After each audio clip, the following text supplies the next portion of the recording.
আবার যদি কখনো তোমার সাথে চলন্ত বাস কিংবা ট্রেনে বা শান্ত বিকেলে কোনো এক নদীর তীরে অথবা রিমঝিম ঝরে পড়া বৃষ্টিতে কোনো এক পাহাড়ের কোলে হঠাৎ দেখা হয়ে যায়, তখন নিষ্পলক শুধু তোমার দিকে তাকিয়ে রইব। যদিও তখন অনেক কথা, অনেক ব্যথা বুকের ভেতর জমে থাকবে তোমায় বলার জন্য, তবু কোনো কিছু না বলে শুধু তোমার দিকেই তাকিয়ে রইব।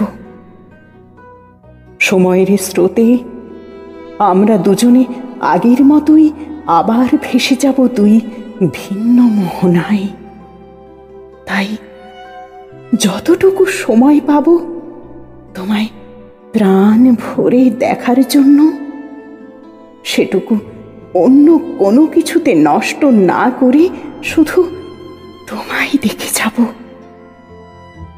ভালোবাসার ভালো স্মৃতি এভাবেই মনের মাঝে আজীবন রেখে দেব।